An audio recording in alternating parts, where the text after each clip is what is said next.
amal ibadah umat muslim yang dimulai dengan takbiratul ihram, membaca Allahu Akbar, dan diakhiri dengan membaca salam. Assalamualaikum warahmatullahi wabarakatuh.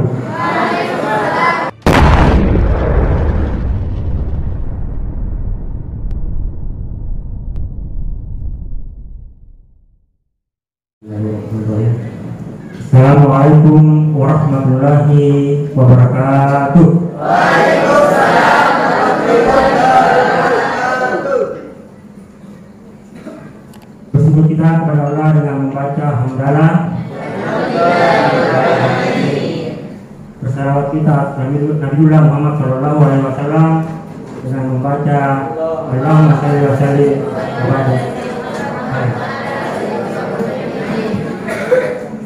Jamaah sholat Isya dan sholat tarawih nanti, misalnya yang dirahmati Allah Subhanahu Wa Taala.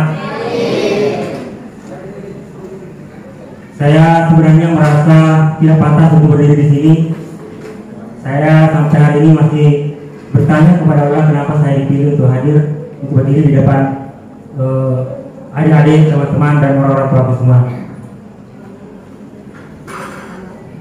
Tapi saya yakin bahwa Allah punya rencana tersendiri menghadirkan saya di sini.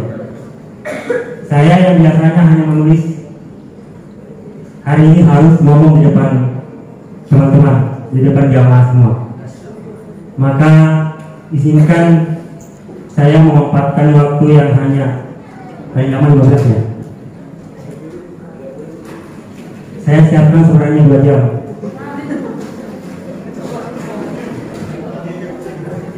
Saya hanya sebenarnya ingin berkisah.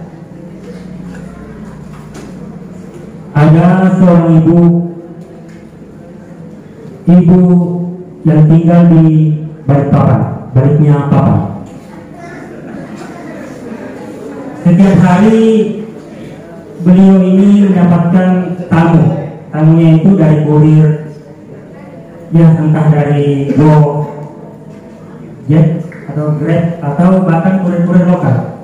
Apa yang diantarkan adalah kebaikan-kebaikan, apa yang diantarkan adalah hadiah-hadiah. Bahkan terkadang datang anak-anak muda, anak-anak kecil yang kelihatannya seperti penghafal Quran. Bergantian, mungkin ada yang namanya Novel, ada yang namanya Ali mendatangi ibu ini. Ibu berbaju biru yang tinggal di balik papan ini setiap hari mengalami hal seperti itu. Padahal ada banyak orang yang memperhatikannya. Padahal beliau ini hanya punya 2 orang anak, itu pun tidak bersamanya. Di samping rumah beliau ada seorang ibu berbaju merah yang setiap hari menatap ibu tadi dengan tatapan yang kosong tapi tidak marah. Ibu berbaju merah ini sepertinya cemburu, iri akan kejadian yang dialami tetangganya.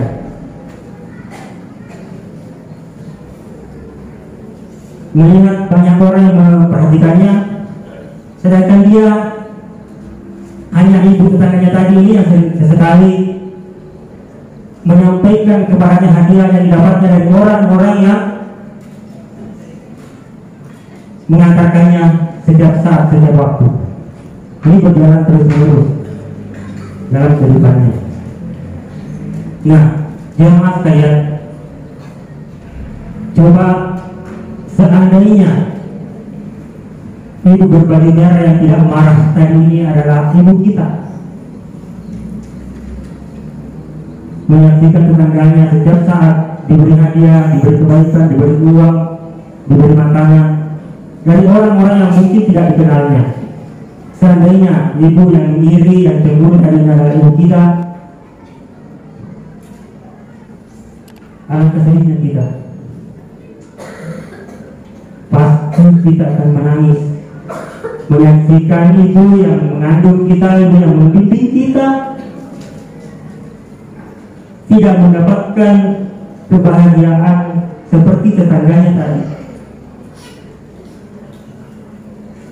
Kalau itu adalah ibu kita, pasti kita akan nangis.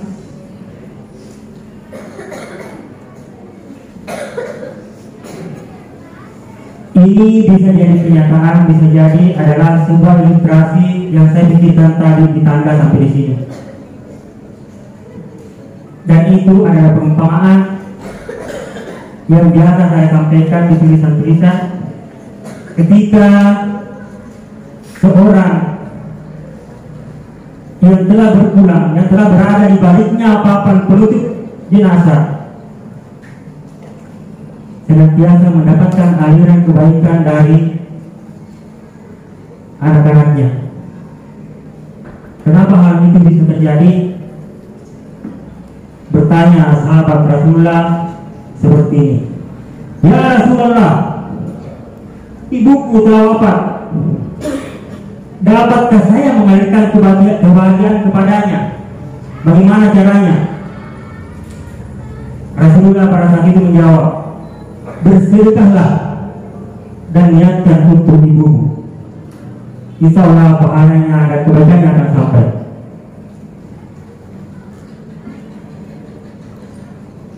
Seseorang yang telah meninggal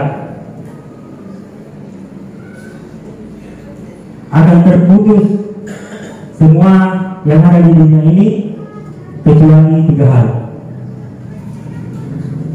yaitu sedekah jariahnya, yaitu ilmu yang diambil manfaatnya, yaitu anak soleh yang selalu mendoakannya. Hadis riwayat Muslim nomor 1633. Sebelah kiri atau sebelah kanan saya tidak tahu.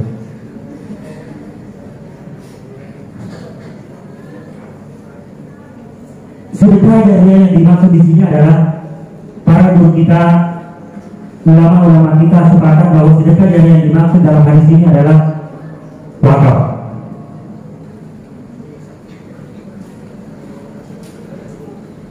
Nah, kembali ke kisah yang tadi, kita yang mungkin sampai 8-9 bersaudara, sedangkan dan membiarkan ibu kita yang berbaju merah yang tidak marah tadi ini menikmati kesendiriannya di alam sana, kita yang bersaudara malah gontok-gontokan karena harta warisannya, tidak sempat mengamalkan ilmu yang telah diajarkan kepada kita dan tidak sempat mendoakannya. Alhamdulillah ini saya semoga itu tidak terjadi. Semoga itu tidak terjadi. Semoga itu tidak kita alami. Dan saya doakan semoga malah kebalikannya yang dapat kita lakukan. Apatah lagi bulan Ramadan ini tinggal setengah bulan. Akankah kita setengah-setengah beribadah? Akankah kita setengah-setengah mengalirkan pahala untuk orang tua kita? Entah baik yang sudah mendahului kita maupun yang masih bersama kita saat ini. Saya yakin teman-teman semua, jamaah semua, saudara-saudaraku semua yang hadir di masjid yang pun berkait akan sepakat menjawab tidak. Saya yakin para santri juga yang besok dan 1 bulan ke depan saya akan merindukan kalian. Saya yakin juga sepakat bahwa apa yang dipelajari, apa yang dilakukan di sisa Ramadan ini haruslah bermanfaat besar, bukan hanya untuk kita. Alangkah egoisnya kalau apa yang dilakukan ini hanya mengejar pahala untuk kita, tapi bisa kita alirkan untuk orang tua kita. Bagaimana caranya?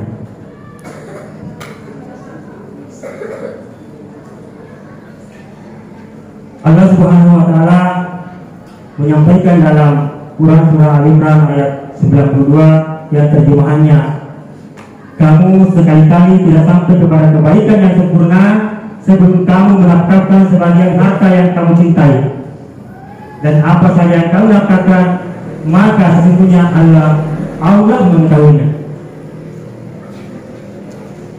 Bagaimana caranya mengalirkan kebaikan yang sempurna ini kepada orang tua kita? Ya, lewat mimbar ini saya menyampaikan bahwa ya mudah-mudahan ini juga dibawa adik-adik santri nanti ke kampung halamannya. Saya tidak tahu halaman berapa. Dibawa pulang dan disampaikan kepada saudara-saudaranya dan tetangganya bahwa jika seorang anak bisa menyampaikan, bisa mengalirkan pahala jariah terbaik untuk orang tua kita, baik yang sudah meninggal maupun yang masih bersama-sama kita, dengan cara berwakaf atas nama beliau. Wakafkan apa yang kita punya. Kalau di programnya di video amal wakaf ada namanya wakaf 10.000, seandainya bisa transfer 5.000 di sini juga. Mulai dari apa yang kita punya, mulai dari apa yang kita miliki saat ini. Allah tidak melihat banyaknya, besarnya, tapi Allah mencintai amalan yang rutin meski begitu kecil. Maka saudara-saudara jamaah salat tarawih yang dirahmati Allah, mari sama-sama kita dukung pembangunan pesantren untuk adik-adik kita ini, untuk penghafal Quran ini, dengan berwakaf atas nama orang tua. Semoga apa yang kita lakukan itu kelak sama halnya dengan ibu yang saya ceritakan tadi di awal saya berdiri di sini. Orang tua kita mendapatkan banyak kebaikan, dan insya Allah kita pun tidak mungkin dilihat dari Allah tidak mencatatkan pahala untuk kita. Kemudian sebelum saya mengakhiri penyampaian atau kisah atau ceramah saya pada saat ini, saya juga ingin menyampaikan bahwasanya di samping amal jariah tadi, tentunya kembali saya mengingatkan bahwa yang pertama kali nanti dihisab adalah sholat kita. Maka jangan sampai kita sibuk mengejar dunia, malah sholat kita tertinggalkan. Nah, apa sih sholat ini? Sholat dalam definisi saya adalah amal ibadah umat muslim yang dimulai dengan takbiratul ihram, membaca Allahu Akbar, dan diakhiri dengan membaca salam Assalamualaikum warahmatullahi wabarakatuh. Subhanal malikil ma'bud